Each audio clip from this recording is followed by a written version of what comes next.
നമസ്കാരം, സ്വാഗതം നിലപാടിലേക്ക്.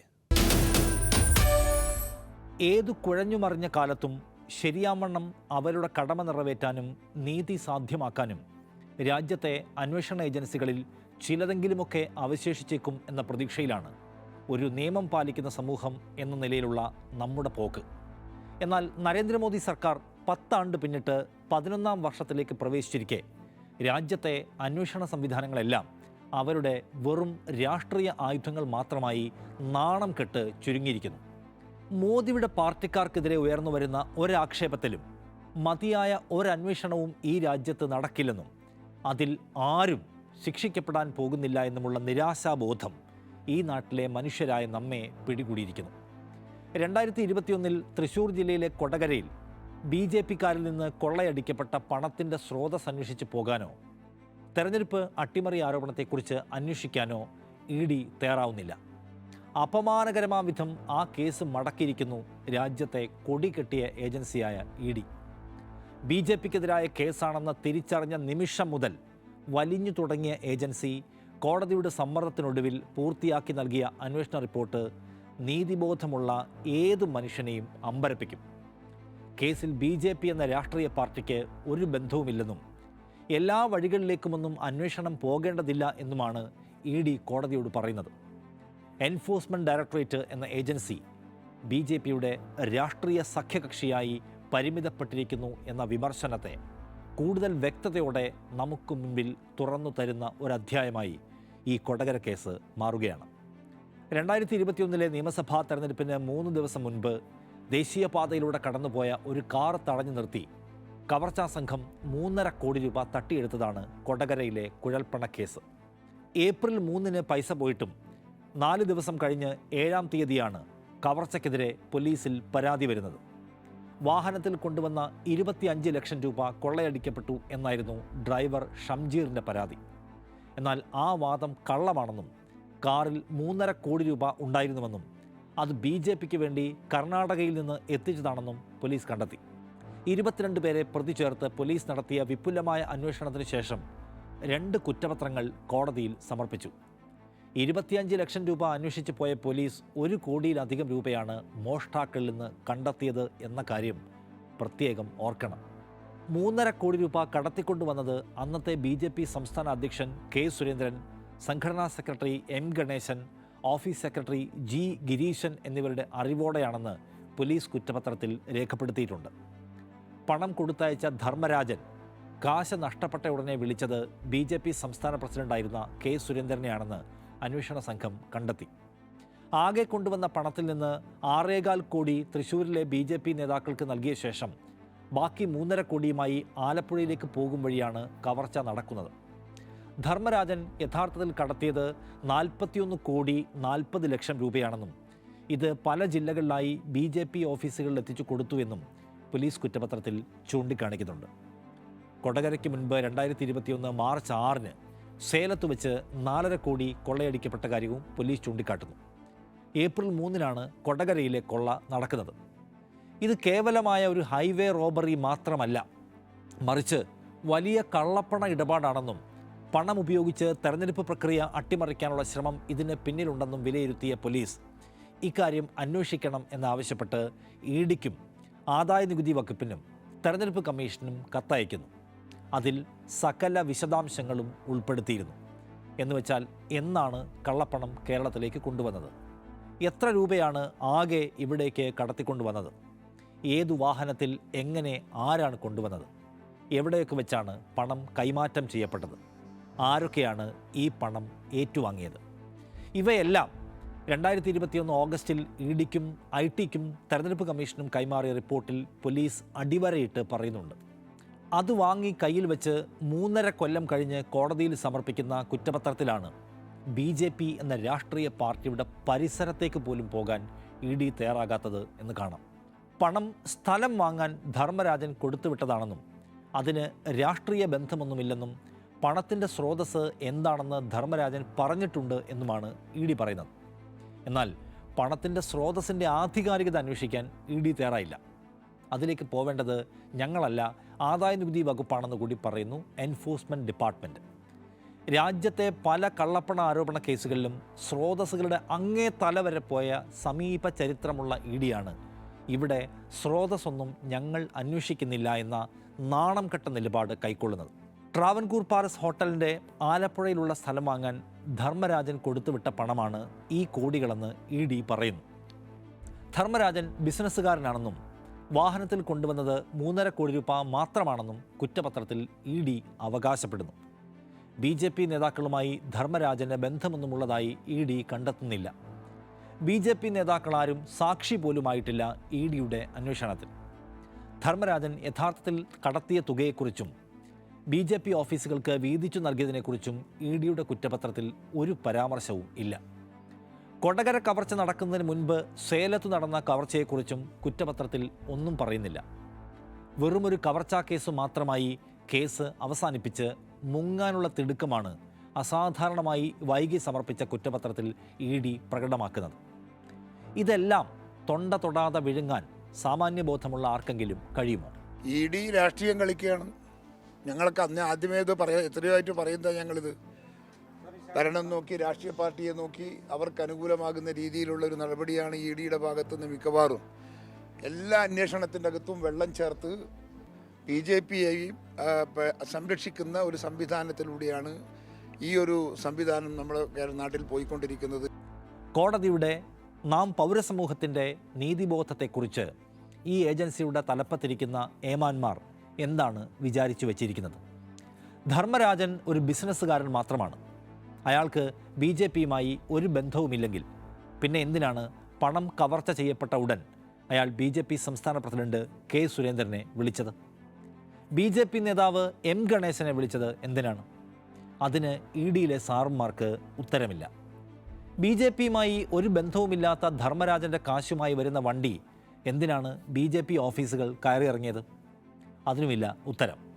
താൻ ഓഫീസ് സെക്രട്ടറി ആയിരിക്കുമ്പോൾ ചാക്കുകെട്ടിൽ പണം കൊണ്ടുവന്ന് വെക്കുന്നത് കണ്ടുവന്ന് തുറന്നു പറഞ്ഞ തിരൂർ സതീഷ് എന്ന BJP നേതാവിനെ വിളിച്ച് ഒന്ന് മൊഴിയെടുക്കാൻ പോലും ഇഡി തയ്യാറായില്ല. അതെന്തുകൊണ്ടാണ്? ഇഡി അന്വേഷിച്ചിട്ട് കുറ്റപത്രം കൊടുത്തു എന്ന് പറയരുത്. ഇഡി വെറുതെ BJP ഓഫീസിൽ ഇരുന്നിട്ട് ഒരു കുറ്റപത്രം എന്നുള്ള രീതിയിൽ എന്താക്കി? ഇഡി ശരിക്കും പറഞ്ഞാൽ കൊച്ചിയിൽ ഓഫീസ് നടത്തണ്ട, പാർട്ടിയുടെ ഏതെങ്കിലും ജില്ലാ കാര്യാലയത്തിലാണ് ഇഡിയുടെ ഓഫീസ് പ്രവർത്തിച്ചു കഴിഞ്ഞാൽ നന്നാവും.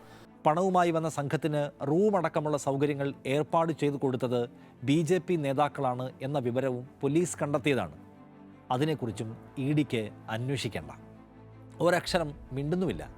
എന്നുവെച്ചാൽ എങ്ങനെ അന്വേഷിച്ചാലും BJPയിലേക്ക് എത്തിച്ചേരേണ്ട ഈ കേസ് അട്ടിമറിക്കുക എന്ന ഉദ്ദേശത്തോടെയാണ് ഇഡി തുടക്കം മുതൽ ഇതിനെ സമീപിച്ചത് എന്ന് വ്യക്തം.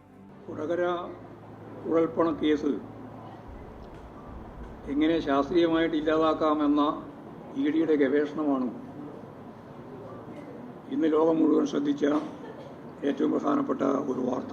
ശുദ്ധ അസംബന്ധങ്ങൾ എഴുന്നള്ളിക്കുക, അതുവഴി BJPയെ സംരക്ഷിക്കുക, BJP നേതൃത്വത്തിന് പൂർണ്ണമായ രീതിയിലുള്ള ക്ലീൻ ചിറ്റ് നൽകുന്നതിന് വേണ്ടിയുള്ള ഇടപാടുകൾ സ്വീകരിക്കുക.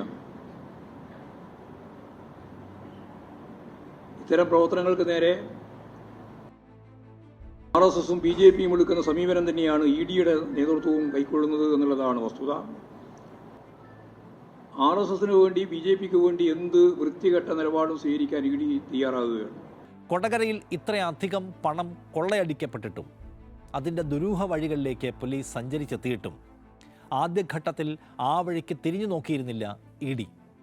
ഹൈക്കോടതി തന്നെ പലകുറി വിളിച്ച് ചോദിച്ചിട്ടാണ് ഈ കേസ് എടുക്കാൻ ഇഡി തയ്യാറാവുന്നത്.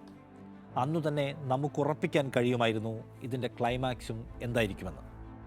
കേസ് അന്വേഷണ ഘട്ടത്തിൽ BJPയിലേക്ക് വിരൽ ചൂണ്ടുന്ന വിവരങ്ങൾ പോലീസിന് നൽകിയ ധർമ്മരാജൻ ഇഡിയോട് പറയുന്നതും അല്ലെങ്കിൽ ഇഡി എഴുതി വച്ചിരിക്കുന്ന കഥയും പുതിയതാണ്. ട്രാവൻകൂർ പാലസിൻ്റെ ഭൂമി വാങ്ങാൻ കൊണ്ടുവന്ന പണമാണ് ഇതെന്ന് ഒരിക്കലും ധർമ്മരാജൻ പോലീസിനോട് പറഞ്ഞിട്ടില്ല. എന്നു മാത്രവുമല്ല, നിയമപരമായ സോഴ്സ് പോലീസിന് മുൻപിൽ അവതരിപ്പിക്കാനും ധർമ്മരാജന് കഴിഞ്ഞിരുന്നില്ല. അതുകൊണ്ടാണ് പണം കൊള്ളയടിക്കപ്പെട്ടിട്ടും ആ സമയത്ത് പരാതി കൊടുക്കാതെ 4 ദിവസം വെച്ചു വൈകിച്ചത്. പരാതി കൊടുത്തപ്പോഴും വെറും 25 ലക്ഷമേ പോയുള്ളൂ എന്ന് പറഞ്ഞത്. എന്നിട്ടും ഒരു അപമാനബോധവുമില്ലാതെ ഇഡി എല്ലാം മറച്ചുവെച്ച് ഒരു കുറ്റപത്രം എഴുതി വച്ചിരിക്കുന്നു. രാജ്യത്തെ പ്രധാന അന്വേഷണ ഏജൻസികൾ എന്തുമാത്രം നിലവാരമിടിഞ്ഞ് നാശമായിരിക്കുന്നു എന്നതിൻ്റെ ഏറ്റവും വലിയ ഉദാഹരണങ്ങൾ ഒന്ന്.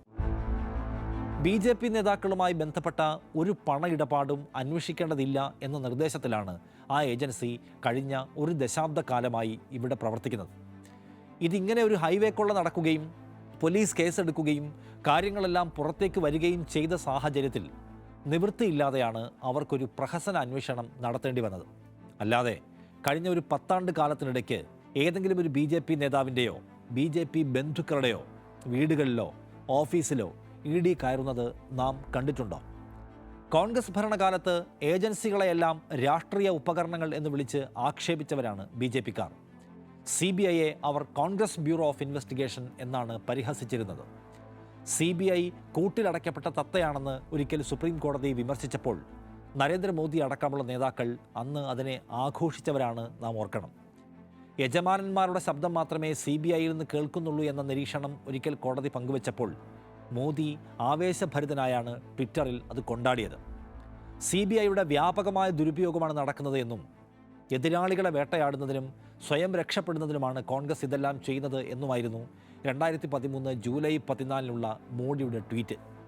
എന്നാൽ മോദി അധികാരത്തിൽ വന്ന ശേഷമുള്ള കഥയും കണക്കും പരിശോധിച്ചാൽ രാഷ്ട്രീയ സത്യസന്ധത എന്ന വാക്കും മോദിയും തമ്മിലുള്ള അകലം വേഗം മനസ്സിലാവും. 2014 മുതൽ ഇങ്ങോട്ടുള്ള കണക്കുകൾ പരിശോധിച്ചാൽ രാഷ്ട്രീയക്കാർക്കും അവരുടെ കുടുംബാംഗങ്ങൾക്കും എതിരെ എടുത്ത കേസുകൾ 700ഓളം വരും. അതിൽ 95% BJPയുടെ രാഷ്ട്രീയ എതിരാളികൾക്ക് എതിരെ മാത്രം. രണ്ടാം UPA സർക്കാരിൻ്റെ കാലത്തെ കേസുകൾ തരംതിരിച്ചു നോക്കിയാൽ മോദി എടുത്ത കേസുകൾ 300 ഇരട്ടിയാണ്.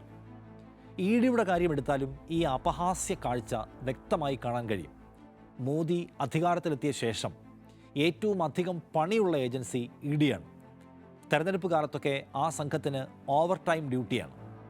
മോദി ഭരണം തുടങ്ങിയതിൽ പിന്നെ ഇതുവരെ ED ഏതാണ്ട് 3500ഓളം റെയ്ഡുകൾ രാജ്യത്ത് നടത്തിയിട്ടുണ്ട് എന്നാണ് കാണാൻ കഴിയുക. ആളുകളുടെ വീടുകൾ, സ്ഥാപനങ്ങൾ എന്നിവിടങ്ങളിലായി അരങ്ങേറിയ റെയ്ഡുകളിലൊന്നും BJP നേതാക്കളോ അവരുടെ രാഷ്ട്രീയ ബന്ധുക്കളോ പോലും പെട്ടിട്ടില്ല. PMLA നിയമത്തിൽ 1 ലക്ഷം കോടിയോളം കണ്ടുകെട്ടിയത് മുഴുവൻ BJPയുടെ പരിസരത്ത് പോലുമില്ലാത്തവരുടേതാണ്. UPA ഭരണത്തിൽ 2004-നും 2005-നും 2013-നും 2014-നും ഇടയിൽ 112 റെയ്ഡുകളും 5346 കോടി രൂപയുമാണ് കണ്ടുകെട്ടിയത്. ഈ കണക്കുകൾ താരതമ്യം ചെയ്യുമ്പോഴാണ് മോദി സർക്കാർ EDയെ ഉപയോഗിച്ച് നടത്തിയ വൈരാഗ്യ വേട്ടയുടെ ഞെട്ടിക്കുന്ന വലിപ്പം നമുക്ക് മനസ്സിലാവുക. UPA ഭരണത്തിൽ ഫെമ നിയമം ലംഘിച്ചതിന് 8586 അന്വേഷണങ്ങൾ മാത്രമാണ് നടന്നത്. മോദി ഭരണത്തിൽ ഇതുവരെ ഇത്തരം കേസുകളുടെ എണ്ണം 400,000 ആയിട്ടുണ്ട്. ആദ്യത്തെ 8 വർഷത്തിനിടെ 888 കേസുകളിലാണ് കുറ്റപത്രം സമർപ്പിച്ചത്. അതിൽ 23 പ്രതികളെയോ അല്ലെങ്കിൽ സ്ഥാപനങ്ങളെയോ മാത്രമാണ് ശിക്ഷിക്കാൻ കഴിഞ്ഞത് എന്ന കാര്യം ഓർക്കണം. ഇത് കേന്ദ്ര സർക്കാർ പാർലമെൻറ്റിൽ അറിയിച്ച കണക്കാണ്. എന്നുവെച്ചാൽ രാജ്യത്ത് ഏറ്റവും കുറവ് കൺവിക്ഷൻ റേറ്റുള്ള, അതായത് ഏറ്റവും കുറവ് കേസുകൾ ശിക്ഷയിലേക്ക് എത്തിക്കുന്ന ഏജൻസി EDയാണ്. പക്ഷേ കേസ് തീർപ്പാകും വരെ ആളുകളെ പിടിച്ചകത്തിടാനും പണം കണ്ടുകെട്ടാനുമൊക്കെ കഴിയും വിധത്തിൽ പല്ലും നഖവുമുള്ള നിയമത്തിൻ്റെ ബലം EDക്കുണ്ട്. മോദി സർക്കാർ പുതുക്കിയ ആ നിയമം ആരെങ്കിലും ഒരാൾ EDക്ക് കൊടുക്കുന്ന മൊഴികളെപ്പോലും തെളിവുകളായി പരിഗണിക്കാൻ നിയമ സംവിധാനത്തെ പ്രാപ്തമാക്കുന്നു. ആരെങ്കിലും ഒരാൾക്കെതിരെ കേസുണ്ടായാൽ താൻ നിരപരാധിയാണെന്ന് തെളിയിക്കേണ്ട ബാധ്യത അയാൾക്ക് മാത്രമായിരിക്കും. അങ്ങനെ കേസിൻ്റെ തുടക്കഘട്ടത്തിൽ തന്നെ ആളുകൾ ജയിലിൽ പോകുന്ന, പണം കണ്ടുകെട്ടുന്ന സാഹചര്യം ഉള്ളതിനാൽ ED എന്തോ അഴിമതി വിരുദ്ധ മുന്നേറ്റം നടത്തുകയാണെന്ന പ്രതീതി സൃഷ്ടിക്കാൻ അവർക്കും അവരുടെ സർക്കാർ ഏമാന്മാർക്കും കഴിയുന്നുണ്ട്. പക്ഷേ 5% കേസുകൾ പോലും തെളിയിച്ച് ശിക്ഷ വാങ്ങിക്കൊടുക്കാൻ കഴിയാത്ത വിധം വിശ്വാസ്യതയില്ലാത്ത ഒരു ഏജൻസിയാണ് ഇത് എന്ന സത്യം എത്ര പേർ അറിയുന്നു? 2019 മോദി സർക്കാർ അധികാരമേറ്റ ശേഷമാണ് EDയെ കൂടുതൽ സംഹാരരൂപിയാക്കി മാറ്റുന്നത്. നിയമവിരുദ്ധമായി സമ്പാദിക്കുന്ന പണം ഭീകരപ്രവർത്തനത്തിന് ഉപയോഗിക്കുന്നുവെന്നും അത് തടയാൻ കർക്കശമായ നിയമങ്ങൾ വേണമെന്നും വാദിച്ചുകൊണ്ടായിരുന്നു നിയമമാറ്റം. നിയമം പാസാക്കി 1 മാസത്തിനിടെ 23 പരാതികളാണ് കോടതിയിലെത്തിയത്. നിയമ ഭേദഗതിയും അതിലെ ഭരണഘടനാ പ്രശ്നങ്ങളും ഭേദഗതി നടപ്പാക്കിയ പാർലമെൻറ്റിലെ വഴികളുമെല്ലാം ചോദ്യം ചെയ്ത് സമർപ്പിച്ച ഹർജികളുടെ ആകെ എണ്ണം 200ഓളം വരുമായിരുന്നു. പക്ഷേ കോടതിയിൽ നിന്ന് മറിച്ചൊന്നും സംഭവിച്ചില്ല. അപകടകരമായ നിയമമാറ്റത്തിന് കോടതി തുല്യം ചാർത്തി കൊടുത്തു. ഡിക്ക് സവിശേഷ അധികാരങ്ങൾ നൽകുന്ന കള്ളപ്പണം വെളുപ്പിക്കൽ തടയൽ നിയമത്തിലെ വകുപ്പുകൾ ചോദ്യം ചെയ്യുന്ന 200-ലധികം ഹർജികൾ പരമോന്നത കോടതി ഒറ്റയടിക്ക് തീർപ്പാക്കി. വ്യക്തികളെ അറസ്റ്റ് ചെയ്യുന്നതിനും അവരുടെ വസ്തുക്കൾ കണ്ടുകെട്ടുന്നതിനും ഡിക്കുള്ള അധികാരം കോടതി പൂർണ്ണമായും ശരിവെച്ചു കൊടുത്തു. വ്യക്തികളെ പരിശോധിക്കാനുള്ള അധികാരം, വസ്തുക്കൾ കണ്ടുകെട്ടുന്നതിനുള്ള അധികാരം, തെരച്ചിൽ നടത്താനുള്ള അധികാരം, ജാമ്യത്തിനുള്ള കർശന വ്യവസ്ഥകൾ ഇവ എടുത്തുമാറ്റാൻ കഴിയില്ലെന്ന് കോടതി വിധിച്ചു കളഞ്ഞു. ഡിയുടെ കേസ് വലയിൽപ്പെടുന്നയാൾ നിരപരാധിയാണെന്ന് തെളിയിക്കേണ്ടത് അയാളുടെ മാത്രം ഉത്തരവാദിത്തമാണെന്നും ജസ്റ്റിസ് ഖാൻവിൽക്കർ അധ്യക്ഷനായ ബെഞ്ച് തീർപ്പു പറഞ്ഞു. ഡി ഒരു അന്വേഷണ ഏജൻസി മാത്രമാണെന്നും പോലീസിനുള്ളതിന് സമാനമായ നിയന്ത്രണങ്ങൾ ഡിക്കും ഉണ്ടായിരിക്കണമെന്നുമുള്ള വാദത്തെ കോടതി വിചിത്രമായി തള്ളിക്കളഞ്ഞു. ഡി ഓഫീസർമാർ പോലീസിനെ പോലെ അല്ല എന്നായിരുന്നു അന്ന് കോടതി പറഞ്ഞ ന്യായം. പോലീസ് എഫ്ഐആറും ഡി ഉദ്യോഗസ്ഥർ തയ്യാറാക്കുന്ന എൻഫോഴ്സ്മെൻറ്റ് കേസ് ഇൻഫർമേഷൻ റിപ്പോർട്ടും ഒരുപോലെ പരിഗണിക്കാൻ, കണക്കാക്കാൻ കഴിയില്ല എന്നായിരുന്നു കോടതി പറഞ്ഞത്. കേസെടുത്ത് ചോദ്യം ചെയ്യലിനെ വിളിച്ചു വരുത്തുന്നയാൾക്ക് ഇതിൻ്റെ പകർപ്പോ വിശദാംശമോ കൊടുക്കേണ്ടതില്ലെന്ന് പറയുന്നത് ഒരു കോടതിയാണ് എന്ന കാര്യം ഓർക്കണം. നിരപരാധിത്വം തെളിയിക്കാനുള്ള ഉത്തരവാദിത്തം ആരോപണ വിധേയനുമേൽ ചുമത്തുന്നത് ശരിയാണോ എന്ന ഹർജിക്കാരുടെ ചോദ്യത്തെ കോടതി രണ്ടാമതൊന്നും ആലോചിക്കാതെ തള്ളിക്കളഞ്ഞു. എന്നുവെച്ചാൽ നിയമമുണ്ടാക്കുമ്പോൾ കേന്ദ്ര സർക്കാർ എന്താണോ മനസ്സിൽ കണ്ടത് അതിനൊന്നും ഒരു ഭംഗവും വരാത്ത വിധത്തിലുള്ള തീർപ്പാണ് ജസ്റ്റിസ് ഖാൻവിൽക്കർ അന്ന് നടത്തിയത്. അന്വേഷണ ഏജൻസികൾക്ക് ഇത്തരം പരിധി കവിഞ്ഞ അധികാരങ്ങൾ വകവെച്ചു കൊടുക്കുന്ന കോടതി ഭരണഘടനയിലെ പൗരാവകാശത്തിൻ്റെ പ്രാധാന്യത്തെക്കുറിച്ച് മൗനിയായി. ജനാധിപത്യത്തെയും പൗരാവകാശങ്ങളെയും സംബന്ധിച്ച് വലിയ പ്രത്യാഘാതങ്ങൾ ഉണ്ടാക്കുന്ന ഈ നിയമത്തിൻ്റെയും കോടതി വിധിയുടെയും ബലത്തിലാണ് ഡി അവരുടെ അഴിഞ്ഞാട്ടം തുടരുന്നത്. പ്രതിപക്ഷത്തെ നേതാക്കളെല്ലാം അഴിമതിക്കാരാണെന്നാണ് മോദി എപ്പോഴും വിളിച്ചു പറയുന്നത്. എല്ലാ വർഷവും ചെങ്കോട്ടയിൽ നടത്തുന്ന പ്രസംഗത്തിൽ അഴിമതിക്കെതിരായ പോരാട്ടത്തെക്കുറിച്ച് വാചാലനാകും മോദി. കഴിഞ്ഞ തെരഞ്ഞെടുപ്പ് കാലത്ത് പ്രതിപക്ഷ കക്ഷികൾ രൂപീകരിച്ച ഇന്ത്യ സഖ്യത്തെ അഴിമതിക്കാരുടെ കൂട്ടായ്മ എന്നാണ് മോദി അധിക്ഷേപിച്ചത്. പക്ഷേ നമ്മുടെ പ്രധാനമന്ത്രിയുടെ അഴിമതി വിരുദ്ധ വാചാടോപങ്ങളുടെ കാപട്യം അറിയാത്തവരായി ഇവിടെ ഇനി ആരെങ്കിലും ബാക്കിയുണ്ടോ? സംശയമാണ്. ഇലക്ട്രൽ ബോണ്ട് വഴി BJP എന്ന രാഷ്ട്രീയ പാർട്ടി വാരിക്കൂട്ടിയ കാശിൻ്റെ കണക്ക് മാത്രം പരിശോധിച്ചാൽ എല്ലാവർക്കും എല്ലാം മനസ്സിലാവും. സ്വന്തം പാളയത്തിലുള്ളവർക്കെതിരെ അദ്ദേഹത്തിൻ്റെ ഏജൻസികൾ ഒരന്വേഷണവും നടത്തുകയേയില്ല. BJPക്കും BJP സഖ്യകക്ഷികൾക്കും മാത്രമല്ല, പ്രധാനമന്ത്രിയുടെ സുഹൃത്തുക്കൾക്കെതിരെയുള്ള ആരോപണങ്ങൾ പോലും അതെത്ര ആഴമുള്ളതായാലും അവയൊക്കെ കണ്ടില്ല എന്ന് നടിക്കാൻ കഴിഞ്ഞ 10 വർഷത്തിനിടെ നല്ല വൃത്തിയായി പഠിച്ചിട്ടുണ്ട് ഡി അടക്കമുള്ള ഏജൻസികൾ. എല്ലാ അന്വേഷണങ്ങളും മോദിയുടെ ശത്രുക്കൾക്കെതിരെ മാത്രമാണ്. അഴിമതി വിരുദ്ധനായ മോദിയുടെ എതിരാളികൾക്ക് മുന്നിൽ ഒരേ ഒരു ഓപ്ഷനേ ഉള്ളൂ: BJPയിൽ ചേരുക. അങ്ങനെ വന്നാൽ ഏതു കൊള്ളയുടെ പേരിലുള്ള ഏതന്വേഷണവും ഏജൻസികൾ അവസാനിപ്പിക്കും. എന്നു മാത്രവുമല്ല, അവർക്കെല്ലാം മഹനീയമായ പദവികൾ നൽകി BJP ആദരിക്കുകയും ചെയ്തേക്കും. കൊടകരയിലെ കള്ളപ്പണ കേസ് വളരെ നഗ്നമായി അട്ടിമറിച്ച എൻഫോഴ്സ്മെൻറ്റ് ഡയറക്ടറേറ്റും അതിൻ്റെ മുകളിലുള്ള സർക്കാരും നമ്മുടെ സമൂഹത്തിന് നൽകുന്ന സന്ദേശം എന്താണ്? അഴിമതിക്കും അനീതിക്കുമെതിരെ ശരിയായി പ്രവർത്തിക്കേണ്ട ഏജൻസികളെല്ലാം അസ്തമിച്ചിരിക്കുന്നു എന്നും ഭരിക്കുന്ന പാർട്ടിയുടെ രാഷ്ട്രീയ കിങ്കരന്മാർ മാത്രമാണ് അവശേഷിക്കുന്നത് എന്നുമുള്ള നിരാശയാണ് ഈ കാലത്തെ വന്നു മൂടുന്നത്. അത് എത്ര ഗുണപരമായിരിക്കും? നിയമപാലന സംവിധാനങ്ങളിലും നീതി നിർവഹണ ഏജൻസികളിലും ജനങ്ങൾക്കുള്ള വിശ്വാസം നഷ്ടപ്പെടുന്നത് ഒരു കരുത്തുള്ള രാജ്യം എന്ന നിലയ്ക്കുള്ള നമ്മുടെ കെട്ടുറപ്പിനെ ബാധിക്കുന്നതാണ്. തെരഞ്ഞെടുപ്പ് കമ്മീഷൻ, കോടതികൾ, ഉന്നത അന്വേഷണ ഏജൻസികൾ ഇവയിൽ നിന്നെല്ലാം പൗരൻ പ്രതീക്ഷിക്കുന്ന ഒരു മിനിമം ക്വാളിറ്റിയുണ്ട്. ഏജൻസികളുടെ കാര്യത്തിൽ അത് സമ്പൂർണ്ണമായും ഇല്ലാതാക്കിയിരിക്കുന്നു മോദി സർക്കാരിൻ്റെ 10 ഭരണം. സകല സംവിധാനങ്ങളെയും രാഷ്ട്രീയത്തിൽ മുക്കി മുഖം വികൃതമാക്കിയിട്ട് അഴിമതിക്കെതിരായ കുരിശുയുദ്ധം തുടരുകയാണ് താനെന്ന മോദിയുടെ വീൺവാക്ക് മാത്രമാണ് ബാക്കി. നിലപാട് പൂർണ്ണമാകുന്നു. നന്ദി.